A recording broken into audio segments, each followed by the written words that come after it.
ഉത്തരേന്ത്യൻ സംസ്ഥാനങ്ങളിൽ തണുപ്പും മൂടൽമഞ്ഞും അതിരൂക്ഷമായി തുടരുകയാണ്. ദൃശ്യപരിധി കുറഞ്ഞതുകൊണ്ട് ഡൽഹിയിൽ വ്യോമ റെയിൽ ഗതാഗതങ്ങൾ ഇപ്പോഴും താറുമാറാണ്. അതിശൈത്യം 2 ദിവസം കൂടി തുടരുമെന്ന് കാലാവസ്ഥാ കേന്ദ്രത്തിൻ്റെ മുന്നറിയിപ്പ്. നിതിൻ അംബുജൻ ചേരുകയാണ്. Nitin, good morning. നിതിൻ, വ്യക്തിപരമായിട്ട് എങ്ങനെയുണ്ട് നിതിൻ തണുപ്പ്?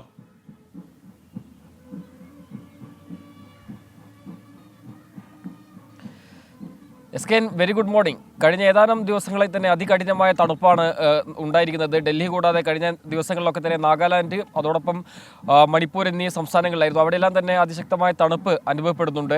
എന്തായാലും ഡൽഹിയിലെ സാഹചര്യം പ്രത്യേകം പരിശോധിച്ചാൽ, ഡൽഹി അടക്കമുള്ള ഉത്തരേന്ത്യൻ സംസ്ഥാനങ്ങളിലെ സാഹചര്യം പ്രത്യേകം പരിശോധിച്ചാൽ തണുത്ത് വിറച്ചിരിക്കുകയാണ് ഡൽഹി അടക്കമുള്ള ഉത്തരേന്ത്യൻ സംസ്ഥാനങ്ങൾ. കാരണം കഴിഞ്ഞ ഏതാനും ദിവസങ്ങളായി തന്നെ കൊടും തണുപ്പ് കൂടാതെ അതിശൈത്യ തരംഗവും ഉത്തരേന്ത്യൻ സംസ്ഥാനങ്ങളിൽ അനുഭവപ്പെടുന്നുണ്ട്. പ്രത്യേകിച്ചും പഞ്ചാബ്, രാജസ്ഥാൻ, അതോടൊപ്പം തന്നെ ഉത്തർപ്രദേശ് അടക്കമുള്ള സംസ്ഥാനങ്ങളിലെ സാഹചര്യം അത്തരത്തിലാണ്. പലപ്പോഴും കുറഞ്ഞ താപനില അത് 5 ഡിഗ്രി സെൽഷ്യസ് വരെ എത്താറുണ്ട്. ഞാനിപ്പോൾ നിൽക്കുന്നത് ഡൽഹിയിലെ കർത്തവ്യ പത്തിലാണ്. കർത്തവ്യ പത്തിൽ നമുക്കിപ്പോൾ ഇവിടെ നിന്ന് സ്വതവേ നോക്കിയാൽ ഇന്ത്യ ഗേറ്റൊക്കെ തന്നെ വളരെ കൃത്യമായി കാലാവസ്ഥ കാരണം ഇപ്പോൾ മഞ്ഞൊക്കെ തന്നെ മൂടി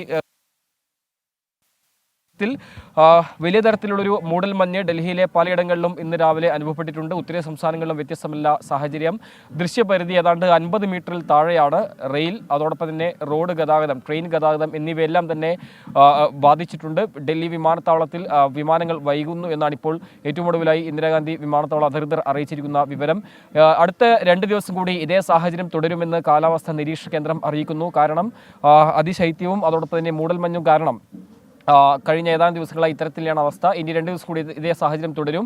എന്തായാലും ദൃശ്യപരിധി കുറഞ്ഞത് കാരണം വാഹനങ്ങളൊക്കെ തന്നെ വേഗത കുറച്ചു പോകണമെന്നാണ് ഇപ്പോൾ അധികൃതർ നൽകുന്ന നിർദ്ദേശം. അതോടൊപ്പം തന്നെ പല സംസ്ഥാനങ്ങളിലും സ്കൂളുകളുടെ സമയക്രമം മാറ്റിയിട്ടുണ്ട്. രാവിലെ 8 മണിക്ക് തുടങ്ങുന്ന സ്കൂളുകളെല്ലാം തന്നെ ഇപ്പോൾ 10 മണിക്ക് സമയക്രമം മാറ്റി നിശ്ചയിച്ചിട്ടുണ്ട്. എന്തായാലും അതികഠിനമായ തണുപ്പാണ് ഡൽഹി അടക്കമുള്ള ഉത്തരേന്ത്യൻ സംസ്ഥാനങ്ങളിൽ അനുഭവപ്പെടുന്നത്.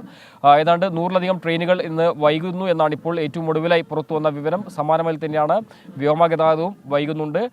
എന്തായാലും വലിയ തരത്തിലൊരു തണുപ്പ് സംസ്ഥാനങ്ങളിൽ അനുഭവപ്പെടുന്നുണ്ട്. അതുകൊണ്ട് തന്നെ ജാഗ്രതാ നിർദ്ദേശം പുറപ്പെടുവിച്ചിരിക്കുകയാണ്. ഇനിയുള്ള ദിവസങ്ങളും സമാനമായി തന്നെ അതിശൈത്യം ഉണ്ടാകുമെന്നാണ് കാലാവസ്ഥാ നിരീക്ഷണ കേന്ദ്രത്തിന്റെ മുന്നറിയിപ്പുള്ളത്. SKN.